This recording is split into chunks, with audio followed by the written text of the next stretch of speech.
Hello everyone, my name is Suryam Jaiswal. I read in 9th standard.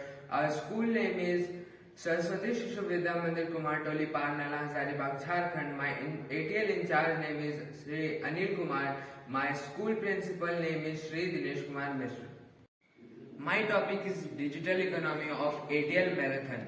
Digital economy, यहाँ पे दो word आ जाते हैं. पहला है डिजिटल, दूसरा है इकोनॉमी. पहला डिजिटल मीन्स आप फोन में कोई भी ऐप यूज करते हो, चाहे वो व्हाट्सएप हो, फेसबुक हो या डायलर ही क्यों ना हो जिससे आप कॉल लगाते हो, उसको डिजिटल वे में कंसिडर किया जाएगा.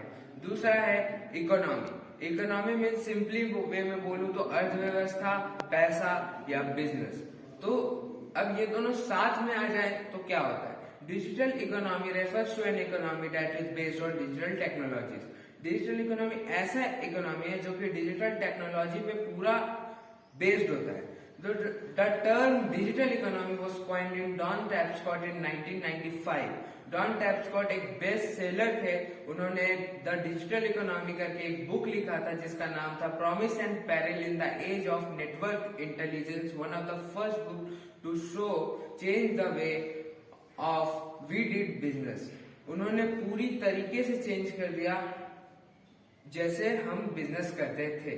तो डिजिटल इकोनॉमी को हम लोग आज के समय में न्यू इकोनॉमी बोलते हैं, खास करके इंडिया में, क्योंकि 1995 में डिजिटल इकोनॉमी इंडिया में उतना ज्यादा नहीं चलता था. जो बुक लिखा गया था इंडिया में उतना ज्यादा लोग बुक नहीं पढ़ते थे, नोवेल्स नहीं पढ़ते थे. वहीं फॉरेन एग्जांपल जापान, उसने इस बुक को कुछ ज्यादा ही सीरियस लिया था, इसलिए वो आज ग्लोबल में है और उसको हम लोग one of the finest city मानते हैं, स्टेट मानते हैं. अब हम लोग डिजिटल इकोनॉमी का मतलब क्या हो गया? हम लोग डिजिटल वे में अपने बिजनेस को कैसे ट्रांजैक्ट करें. तो अब हम लोग टोटो को तो ई रिक्शा बोलते हैं. अब टोटो का स्पेसिफिक वर्ड है ई रिक्शा, मतलब इलेक्ट्रॉनिक रिक्शा. तो बिजनेस का भी, डिजिटल बिजनेस का भी एक स्पेसिफिक वर्ड है ई बिजनेस, जो कि क्या होता है?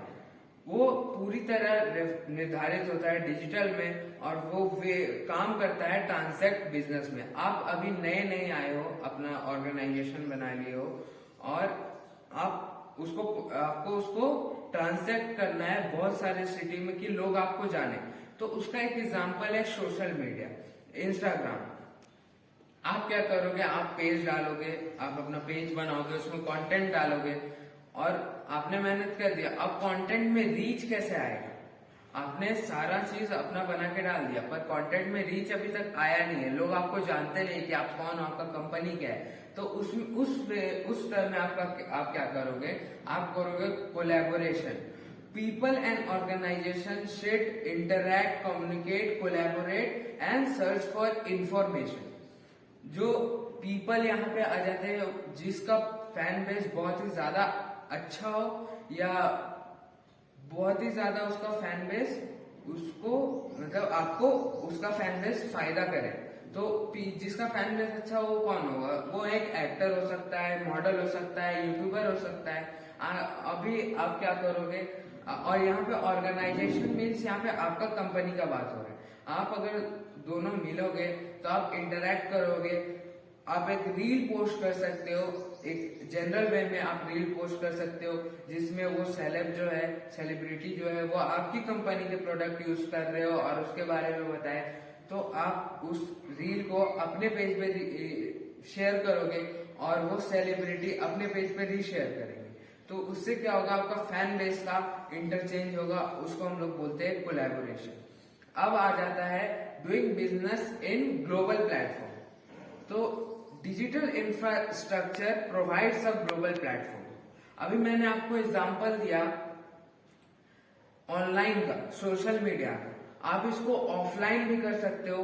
बहुत सारे ब्रांड डील है जो कि ऑफलाइन अपना प्रमोशन करते हैं, जो कि सर्कल बना के एक रोड पे माइक से अपना प्रमोशन करते हैं, टोटो से अपना प्रमोशन करते हैं, ई रिक्शा से प्रमोशन करते हैं और भी कई तरीके हैं ऑफलाइन प्रमोशन करने के. और इससे आपका बिजनेस हो सकता है ज्यादा लोग तक पहुंचे और आपका बिजनेस ग्लोबली जा सकता है.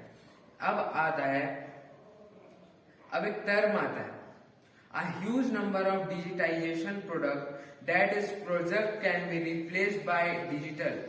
Most common are books, movies, TVs and radio programming, electronic games and computer software. अब इसमें बहुत सारे यूज डिजिटाइजेशन प्रोडक्ट है, बहुत सारे प्रोडक्ट है जिसको हम लोग डिजिटल अभी बना रहे हैं और आगे भी बना सकते हैं। उसमें से बहुत कॉमन है, जैसे मैंने बताया बुक्स। अभी आप कोई भी बुक जाते हो ऑफलाइन खरीदने, तो एग्जाम्पल ले लेते हैं आर डी शर्मा का, उसका बुक का प्राइस 500 to 600 रुपीज है। आप ऑनलाइन अगर फोन में अगर पीडीएफ में डाउनलोड करते हो तो आपको 0 रुपये खर्चा नहीं पड़ता है, और मुश्किल से भी पड़ेगा तो ऑफलाइन स्टोर से कम दाम में पड़ेगा। तो उससे क्या होगा, आप बहुत सारी बुक्स खरीद मतलब अपना पैसा उस पर स्पेंड करने से अच्छा आप उसको पीडीएफ फॉर्म में पढ़ सकते हो। तो बुक्स, मूवीज, आजकल मूवीज भी आप अपने फोन में, पहले हम लोग थिएटर जाते थे मूवीज देखने के लिए, लेकिन अब क्या हो रहा है, अपने फोन में, लैपटॉप में, टैब में हम लोग मूवी देख सकते हैं। तो ये सब है जो कि डिजिटल आ सकता है। अब इसमें क्या है, अब ये सब आप लोगे, अगर आपको प्राइस पे करना हो तो आप कैसे करोगे? So consumers contain the transaction of digitisation, मतलब कि आप ऑनलाइन पे कर सकते हो, आप फोन पे, भारत पे, ये सब जो है ये आप ऑनलाइन पे कर सकते हो अपना बैंक अकाउंट ऐड करके। तो इसको भी हम लोग डिजिटल इकोनॉमी में लेंगे, सिंपल वे में, जिससे पैसा आता जाता है डिजिटल के थ्रू, वो चीज डिजिटल इकोनॉमी में आता है। तो अब एक वर्ड आता है जिसका नाम है इंफॉर्मेशन एक्सचेंज। मैंने आपको बोला था कोलैबोरेशन में कि people and organisation sit and search for information, collaboration simple way में। अब इंफॉर्मेशन एक्सचेंज क्या होता है, जो जैसे हम लोग स्टोर्ड रहता है, stored processing and transaction of information is called information exchange. अब आप किसी के साथ बैठते हो तो आपके दिमाग में हजारों चीजें चल रही होती है, जो कि कोई भी एक इंफॉर्मेशन रहती है जो कि आपके ब्रेन में स्टोर रहती है। अब आप उसको प्रोसेस करते हो और आप दूसरे को बताते हो, वो आपको कुछ और बताता है। तो आपका जो इंफॉर्मेशन इंटरचेंज हुआ, उससे एक अलग रिजल्ट निकल के आता है, जिसको हम लोग बोलते हैं ई बिजनेस। तो थैंक यू। सो इसे डिजिटल इकोनॉमी को लेके मैंने एक ऐप बनाया है जिसका नाम है डिजिटल इकोनॉमी। अब जैसे इसको क्लिक करते हैं तो इसमें से एक ऐप खुलता है, मतलब इसमें डिजिटल इकोनॉमी के बारे में है। जो लोग अगर कहीं बाहर, जो ही रूरल एरिया से बिलोंग करते हैं, वो सिंपली अगर प्ले स्टोर में इस ऐप को डाला जाए तो प्ले स्टोर से भी डाउनलोड करके और इसके बारे में जानकारी ले सकते हैं, बिजनेस करने का आइडियाज ले सकते हैं। तो इसमें 6 सेक्शन आते हैं। जो पहला है स्ट्रक्चर ऑफ डिजिटल इकोनॉमी, दूसरा है uses of digital economy, advantage of digital economy, disadvantage of digital economy, how can you use it, how it was made.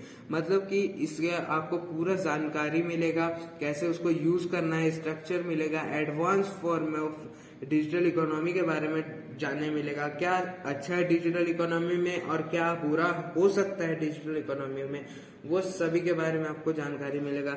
जैसे यहाँ पे क्लिक करते हैं स्ट्रक्चर ऑफ डिजिटल इकोनॉमी पर, तो यहाँ पे लेट्स रन का आता है और फिर आपके सामने एक पीडीएफ फॉर्म में बहुत ज्यादा ही, जिसको आप पढ़ सकते हो आराम से, तो आपको इसके बारे में फुल जानकारी मिलेगा। ये सब ग्राफ फॉर्म में आपको बताया हुआ है। तो ग्राफ फॉर्म में क्या हो जाता है कि आपको चीजें आसान लगने लगती है। तो अब इस ऐप को मैंने बनाया कैसे, तो एक सॉफ्टवेयर है जिसका नाम है कॉडुलर क्रिएटर। तो ये क्या है, ये वेबसाइट में आप क्या कर सकते हो, आप ब्लॉक कोडिंग के थ्रू अपना ऐप बना सकते हो। तो ये ऐप मैंने बनाया है, जैसे कि देख यहाँ पे जैसे ब्लॉक में गए तो यहाँ पे इस ऐप का कोडिंग आ गया। तो इस ऐप मतलब कुछ के मैं मतलब बता देता हूँ। जैसे कि आप स्क्रीन 1 में जैसे क्लिक करते हो, स्क्रीन 1 में पहुंचते हो तो हेडर बैकग्राउंड इमेज आ जाएगा आपके सामने। फिर जब लेफ्ट में 3 डॉट पे क्लिक करते हो तो उसमें लिखा रहेगा लर्न अबाउट डिजिटल इकोनॉमी। फिर स्लाइड मेनू में क्लिक करते हो तो उसमें जो ऐप को क्रिएट किया उसका नाम रहेगा। फिर कुछ हेडर सबटाइटल रहेगा जो कि बहुत लोग को मोटिवेट करने के लिए है, तो वो है let's go in digital world. तो अब इसमें क्या है, इसमें बहुत सारी चीजें हैं, जैसे आप होम में क्लिक करते हो तो क्या होगा, फिर एग्जिट में क्लिक करते हो तो क्या होगा, सपोर्ट में क्लिक करते हो तो क्या होगा, फिर जब आप क्लिक करोगे स्लाइड मेनू लेआउट में तो क्या होगा। तो इसी तरह से है, जैसे आप क्लिक करो स्ट्रक्चर ऑफ डिजिटल इकोनॉमी, मैंने क्लिक किया अभी स्ट्रक्चर ऑफ डिजिटल इकोनॉमी में, तो उसमें आप पहुंच जाओगे लेट्स लर्न के सेक्शन में। तो अब क्या होगा, ये जो है स्ट्रक्चर ऑफ डिजिटल इकोनॉमी, इसमें मैंने ड्राइव के साथ एक पीडीएफ अटैच किया है। जैसे आप क्लिक करोगे तो वो यूआरएल से वो पीडीएफ ऑन हो जाएगा।